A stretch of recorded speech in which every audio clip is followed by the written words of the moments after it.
Raiders, the Warriors, it was comfortable for a bit, but the Prince Albert Raiders definitely made it closer than the Warriors would have liked there in the end. And the Warriors hold on, though, for the 4-3 victory. Let's take a look at that game's scoring summary.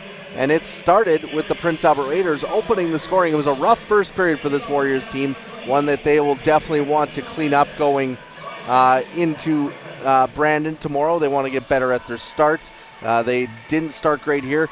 Terrell Goldsmith made it 1-0 for Prince Albert, just 2:21 into the hockey game.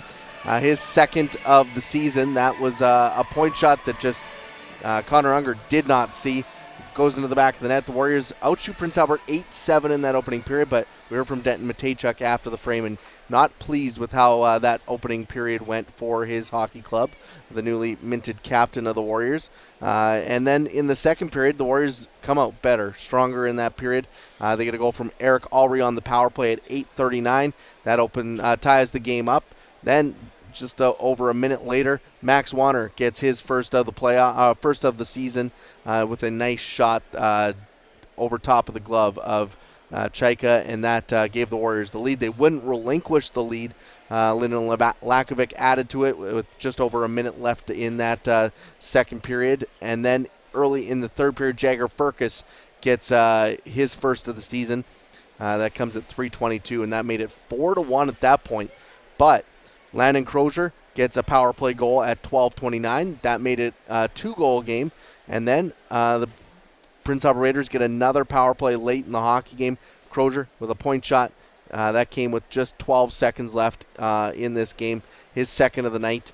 That made it 4-3. It was a tight hockey game at sitting at 4-3, and the Prince Albert Raiders pushed right till the end. The Warriors gave up another power play in the final seconds there. Martin Rysavy goes off for a roughing penalty, and but the Warriors win the draw and keep the puck to the boards and kill out the final few seconds here in this one. But definitely closer than the Warriors would have liked here tonight as they pull off the 4-3 victory over the Prince Albert Raiders. Let's take a look at the shot clock. It was 8-7 after the first period, but then Moose Jaw, as we talked about, poured it on 13-5 in that second period. 4 of those shots for Prince Albert came in the final minute and a half, 2 minutes of that second period. So Warriors definitely with a dominant second period. Then in the third period, 12-9 were the shots, 33-21 overall for the game total in the shot clock for the Warriors as they put a lot of rubber on net in those final 2 periods of play. On the power play, Moose Jaw finished 1 for 7. Eric Alry with the power play goal. Prince Albert was 1 for 6 on the night with the man advantage. So good start for the Warriors on the power play. Didn't really get things clicking early on in that first period. They were 0 for 4 in the first period and then get the early power play goal there in the second period and finished 1 for 7 on the night. Let's take a look at the 3 stars of the hockey game. Third star, actually, they changed from this. Third star of the hockey game was Landon Crozier from the Prince Albert Raiders. He had 2 goals in this hockey game. He was the third star. Max Warner was the second star of the game. He gets his first of the season.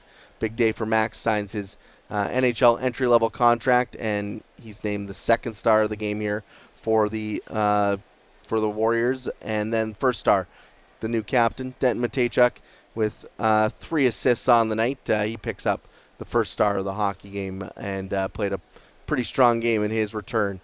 Did the Columbus Blue Jackets first-round pick. So Denton Matejchuk, your first star of the night here for the Moose Jaw Warriors. Busy night around the WHL, 6 games in total, 5 other games happening here. Let's take a look at the out-of-town scoreboard. We're still waiting to hear from Warriors head coach Mark O'Leary down in the Warriors locker room, but we'll take a look at the out-of-town scoreboard while we wait. Winnipeg goes into Swift Current and shuts out the Broncos with a 5-0 win. Zach Benson with a pair of goals in that one for Winnipeg as they skate to the easy victory. 3 power play goals in that one as well. In Lethbridge, the Hurricanes pick up a 5-3 win over the Medicine Hat Tigers. That game midway through the third period there. 5-3 lead Lethbridge over Medicine Hat right now. Jones with a pair of goals for Lethbridge so far in that hockey game. Prince George out to a big lead against the Kelowna Rockets. Prince George with 3 goals in the second period. They lead 5-1 over the Kelowna Rockets right now. That game midway through the second period of play. The Everett Silvertips and Tri-City Americans even at 2. That game with 4 minutes left in the second period. And the final game of the night is just early in the second period. Victoria and Vancouver tied at 1. So busy night around the WHL. Not everyone in action, but 6 games in total. You can find out the full scores and recaps at WHL.ca later on tonight. They have highlights, everything you can go through on their website there. We'll take a quick break and hopefully catch up with Warriors. Being joined by Braden Yeager before tonight's game against the... Is it time to take your event online? Bring it to IKS Live. We've got a fully customized virtual event platform with remote guest support for your next fundraiser, talk show, conference, performance, and more. IKS Live offers live streaming to Facebook Live and YouTube and pre-recorded capabilities, both in our studio with green screen available and on location with pre-production and post-production services. Visit us at ikslive.ca. Hit the road, Sask, and always come back to see more and more and more and more. Hit the road, Sask, and always come back to see more. Hit the road, Sask, and always come back to see more and more and more and more. Hit the road, Sask, and always come back to see more. And more and more and more and more and more. And more and more and more and more and more and more and more. Yeah!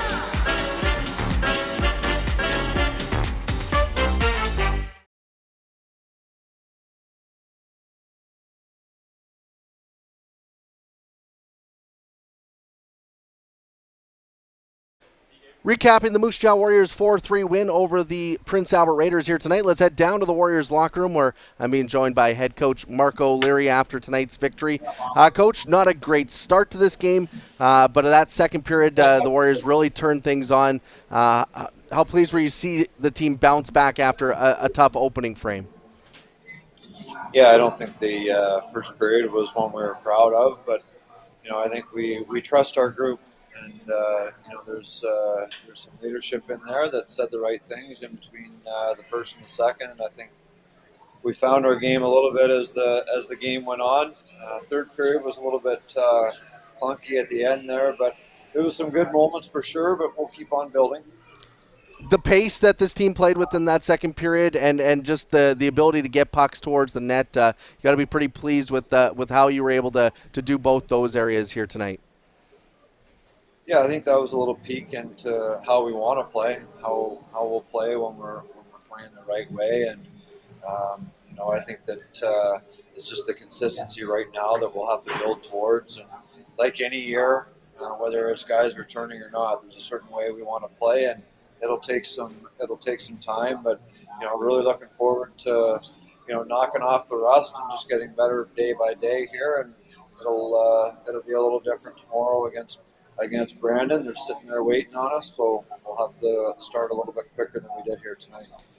Team got a nice boost with 6 guys returning from NHL camps. How nice was it to have that group together here for the first time tonight and come away with a victory with that group? Yeah, I think it was nice to get them back in Moose Jaw first and foremost. It'll be good next week to get some practice time in with everybody together. It was a little bit of a mishmash this week with guys coming in all over the place, but at the end of the day, it's just hockey, and put them on the ice together, and they found that chemistry as the game went on here. But again, it'll be a work in progress, and there was some good things to build on here tonight. What do you want to see the team clean up before you guys take on the Wheat Kings tomorrow in Brandon? Well, I think with the puck, it's the puck management. I think tonight we were just a little bit too cute. We didn't have numbers, and we didn't have the speed to do it. So I think a little less stubborn with the puck, putting it in areas where we can have success. And when we don't have the puck, we're going to need to block shots. Tonight 3 goals to the point where they had no business getting to the net. We talk about block shots and box outs, and a big part of our D zone coverage, and we need to find the courage to do that if we want to win some hockey games. Well, good luck tomorrow night in Brandon, and thanks for taking the time to speak with us here tonight. All right, thanks, Mark. Thanks to Warriors head coach Mark O'Leary for taking the time to speak with us. As I said, the Warriors will be in Brandon tomorrow night to take on the Wheat Kings. You can catch all that action on Country 100 as well as on WHL Live. The Warriors will be back on home ice coming up on Wednesday when they host the Saskatoon Blades. We'll be here with your IKS Media Warriors Live pregame and postgame shows on Twitter, YouTube, and Facebook, as well as WHL Live. For tickets to that game, head to mjwarriors.ca. Thank you for tuning in tonight here on IKS Media Warriors Live.